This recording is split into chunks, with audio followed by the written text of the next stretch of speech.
سزاوار کا 8واں اور آخری حصہ۔ پادری اور محافظ دونوں بے رحم دل ہیں۔ مجھے یقین ہے جس وقت میں نے اپنی لڑکی کو واپس بھیجا تو پادری کی آنکھیں نمناک تھیں۔ خیر یہ تو سب کچھ ہوا، مگر مجھے اب تختہ دار اور جلاد کے لیے، گردن اور تماشائیوں کے لیے دل کو مضبوط کر لینا چاہیے۔ میرے پاس ان چیزوں پر غور کرنے کے لیے ابھی 1 گھنٹہ باقی ہے۔ اس خونی منظرنامے کو دیکھنے کے لیے بہت سے لوگ جمع ہوں گے۔ گلے کاٹنے کا چبوترا ان کے لیے موجب فرحت و انبساط ہوگا، مگر وہ اس حقیقت سے بے خبر ہوں گے کہ ان تماشا کرنے والوں میں سے جو اس وقت آزادانہ طور پر چل پھر رہے ہیں، کئی ایسے بدقسمت شخص ہوں گے جو میری طرح اس تنگ و تاریک کوٹھڑی میں قید کر دیے جائیں گے، جن کے سر میری طرح اسی خونی چبوترا پر قلم کیا جائے گا۔ بے ہوش، غافل۔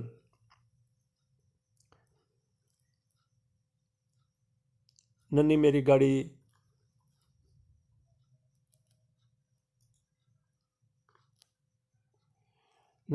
گاڑی اب گرجا گھر جا رہی ہوگی۔ وہ کھڑکی سے اس گروہ کا تماشا دیکھے گی تو اس شریف آدمی مجھ بدبخت باپ کو بالکل بھول جائے گی۔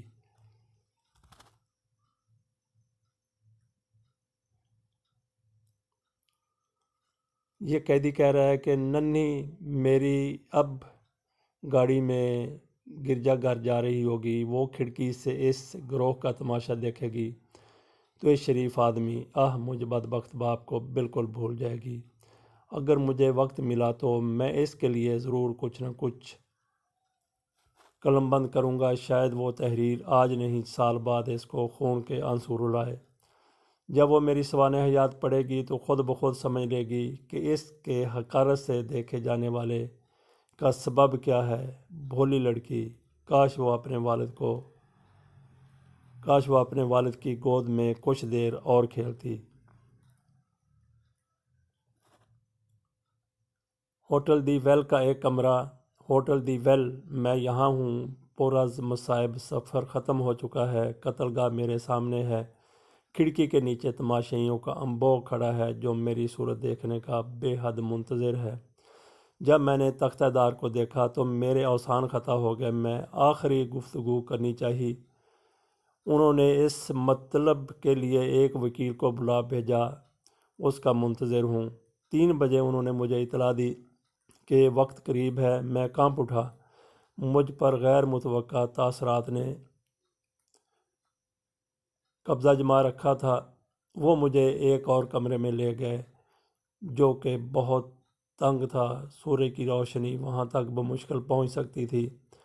کچھ لوگ دروازے کے قریب کھڑے ہیں۔ ان میں سے ایک لمبا، مضبوط اور معمر انسان ہے، یہی جلاد ہے۔ باقی کے 2 ملازم ہیں۔ جب میں بیٹھا ہوا تھا تو وہ دونوں آہستہ آہستہ میری طرف آئے اور میرے سر کے بالوں کو جو میرے شانوں پر پڑے ہوئے تھے کاٹنا شروع کیا۔ اس وقت کمرے میں ہر شخص آہستہ گفتگو کرتا، مگر کمرے کے باہر عوام ہنس رہے تھے۔ ان کے شیطانی کہکہوں کی آواز مجھ تک پہنچ رہی تھی۔ کھڑکی کے قریب ایک نوجوان پینسل سے کچھ لکھ رہا تھا۔ لکھتے وقت اس نے ملازم سے اس رسم کے متعلق دریافت کیا۔ میرے بال کاٹنے کے عمل کا نام پوچھا۔ مجرم کا سنگار، حجام نے جواب دیا۔ اس سے میں نے یہ نتیجہ اخذ کیا کہ وہ شخص نامہ نگار ہے۔ جو کچھ بھی یہاں ہو رہا ہے وہ کل کے اخبارات میں شائع ہو جائے گا۔ اذان بعد ایک ملازم نے میرے کپڑے اتارنے شروع کیے۔ جب وہ کینچی سے میرا کالر کاٹ رہا تھا تو گردن پر سرد لوہے کو محسوس کرتے ہی میرے جسم میں کپ کپی طاری ہو گئی۔ کیا آپ کو تکلیف تو نہیں ہوئی؟ معاف کر دیجیے گا، جلاد نے کہا۔ یہ جلاد بھی اس قسم کے رحم دل ہوتے ہیں۔ تب دوسرے آدمی نے میری کلائیوں کے گرد ایک ہلکا سا دھاگا لپیٹ دیا۔ اب ہر چیز پایہ تکمیل کو پہنچ چکی تھی۔ پادری سلیب کے قریب آیا اور بولا، آؤ میرے بیٹے آؤ۔ کمرے میں موجود لوگوں نے مجھے بازوؤں سے پکڑ کر اٹھایا۔ میں بمشکل 2-4 قدم چل سکا۔ میرے پاؤں بہت وزنی ہو چکے تھے۔ نیز خیر بعض تنگ و تاریک کمروں سے گزر کر ہم ایک دروازے تک آئے جس کے دائیں جانب محافظ سواروں کا ایک دستہ تھا۔ بائیں طرف ایک گاڑی تھی۔ زندان کی کوٹڑی کی دوسری بہن ہے۔ وہ آخر کار آ گیا۔ امبو سے آواز آئی۔ بعض لوگوں نے تالیاں بجائیں گویا ان کے نزدیک اس سے مسرت بخش سما کوئی نہ ہو سکتا تھا۔ طویل القامت جلاد سب سے پہلے گاڑی میں داخل ہوا۔ اس کے بعد اس کا ایک نوکر داخل ہوا۔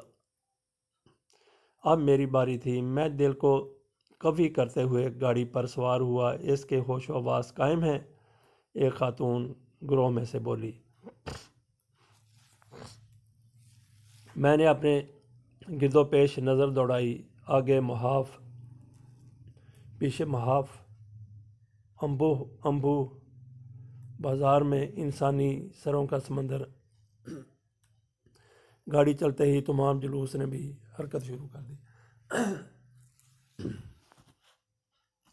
ٹوپیاں اتار دو، ہزارہ لوگوں نے کہا، گویا وہ کسی بادشاہ کا استقبال کر رہے ہیں۔ میں مسکرایا۔ پادری سے یوں کہا، وہ اپنی ٹوپیاں اتاریں اور میں اپنا سر۔ سامنے کھڑکیوں میں ہزارہ تماشائی بیٹھے ہوئے ہیں۔ عورتوں کی تعداد مردوں سے زیادہ ہے۔ بعض ظالموں نے میزوں اور کرسیوں سے جگہ راستہ کر رکھی تھی اور وہ پکار پکار کر کہہ رہے تھے، کسی کو جگہ چاہیے؟ جی میں آئی کہ کھڑا ہو کر ان سے دریافت کروں میری جگہ کسے چاہیے، مگر چپ رہا۔ گاڑی آہستہ آہستہ آگے بڑھی۔ قدم قدم پر گاڑی کو رکنا پڑتا کیونکہ ہجوم میری گاڑی کے آگے کھڑا ہو جاتا۔ وہ مجھے بار بار دیکھنا چاہتے تھے۔ میرے خیالات بہت پراگندہ ہو گئے تھے، اس لیے میں نے چاہا کہ ہر قسم کے شور سے لاپرواہ ہو کر صرف پادری کی طرف متوجہ رہوں۔ میں نے سلیب کو اٹھایا اور اسے بوسہ دیا۔ میرے خدا مجھ پر رحم کر، میں نے گاڑی کی سیاہ چھت کی طرف تکتے ہوئے کہا۔ می برس رہا تھا جس نے میرے کپڑوں کو تر کر رکھا تھا۔ غضب کی سردی ہے، اکڑا جا رہا ہوں۔ میرے بیٹے، کیا تم سردی سے کانپ رہے ہو؟ پادری نے دریافت کیا۔ مقدس باپ، صرف سردی سے نہیں۔ پل کے اس پار چند عورتیں میری حالت اور جوانی سے متاثر میری موت پر اظہار افسوس کر رہی تھیں۔ آخر کار منزل مقصودہ پہنچی۔ چاروں طرف لوگوں کا ہجوم ہے۔ ان میں سے ہر ایک میرا واقف ہے۔ میرا نام بچے بچے کی زبان پر ہے۔ اس قدر لوگوں کی نگاہوں کے بار سے دبا جا رہا ہوں، اس منظر کی زیادہ دیر تک تاب نہ لا سکا، بے ہوش سا ہو گیا۔ اب ابریں گرد و پیش کے حالات سے بے خبر ہوں۔ معلوم نہیں لوگ اظہار انبساط کر رہے ہیں یا اظہار تأسف۔ میرے بائیں جانب نوترے درم کا گرجا ہے۔ گاڑی آگے بڑھی اور تماشائیوں کے گروہ سے گزر گئی۔ میں خاموش پڑا رہا۔ اچانک گاڑی رک گئی۔ میرے بچے، ہمت کرو، پادری نے کہا۔ گاڑی کے ساتھ ایک سیڑھی لگا دی گئی۔ روشنی میں مجھے کچھ نظر پڑا۔ وہ حقیقت ہے۔ مجھے آخری خواہش کا اظہار کرنا ہے۔ میں نے ان سے التجا کی۔ انہوں نے میرے ہاتھ کھول دیے، مگر رسی موجود ہے۔ آخری خواہش لکھ چکنے کے بعد پھر وہی رسی ہوگی اور میری کلائیاں۔ منصف، کمشنر، مجسٹریٹ، خدا معلوم کون آیا۔ میں نے اس سے اپنے معافی نامہ کے لیے استدعا کی، ہاتھ جوڑے ہوئے سفارش کے لیے کہا، زانوں پر کھڑا ہو کر گڑ گڑا کر التجا کی، مگر اس پتھر ایسے دل پر کوئی اثر نہ ہوا۔ جواب دیا تو یہ، کیا یہی کچھ کہنا ہے تمہیں؟ معافی نامہ حاصل کرنے کے لیے صرف 5 منٹ کا قلیل عرصہ۔ میری خاطر نہیں تو خدا را رحم کی خاطر، کسے خبر ہے کہ اس عرصہ میں میری رحم کی درخواست منظور ہو جائے۔ اس عمر میں خصوصاً ایسی موت مرنا کس قدر ہولناک ہے۔ جناب، اگر وہ مجھ بدقسمت پر رحم نہیں کریں گے تو کس پر کریں گے؟ کیا میں اس کا مستحق نہیں؟ میں ملتجی ہوا، مگر پیشتر اس کے وہ کوئی جواب دے۔ جلاد کمرے میں داخل ہوا اور مجسٹریٹ سے کہنے لگا، چونکہ مقررہ وقت قریب آ رہا ہے، اس لیے آپ کی موجودگی وہاں ضروری ہے۔ خدا کے لیے تھوڑی دیر انتظار کرو، تمہیں رحم کا واسطہ ایک لمحہ تو ٹھہرو، شاید معافی نامہ تو آ جائے۔ اگر ایسا نہ کرو گے تو بخدا میں تمہیں کاٹوں گا، اپنی جان بچانے کے لیے ہر ممکن کوشش کروں گا۔ مجسٹریٹ اور جلاد کہنے لگے، کچھ کہے بغیر چلے گئے، میں اب اکیلا ہوں، اکیلا دو محافظوں کے درمیان۔ اف، میں پاگل ہو رہا ہوں، مگر اب میرے دل میں امید کی آخری کرن باقی ہے۔ معافی، شاید میں اس ہولناک موت سے بچ جاؤں۔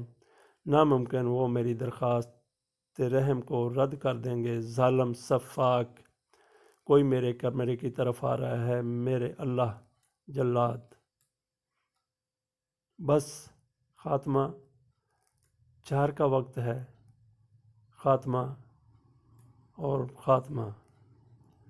یہ وکٹر ہیوگ کی کہانی تھی جسے منٹو نے ترجمہ کیا، جو اسیر گزشت کتاب سے ماخذ کیا گیا۔ خدا حافظ۔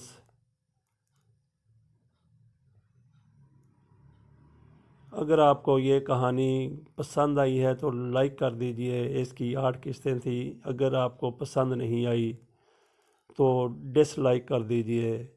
تو کمنٹس، اگر آپ اس حوالے سے ہمیں کوئی مشورہ دینا چاہتے ہیں تو کمنٹس میں وہ مشورہ دیجئے کہ آپ کس قسم کی کہانیاں پڑھنا چاہتے ہیں۔ تو باقی چینل آپ کی مرضی ہے، شفق یوٹیوب چینل، اس کو آپ لائک کیجئے یا نہ کیجئے، سبسکرائب کیجئے یا نہ کیجئے۔ اللہ حافظ، ملتے رہیں گے انشاءاللہ آئندہ بھی ایسی کہانیوں کے ساتھ۔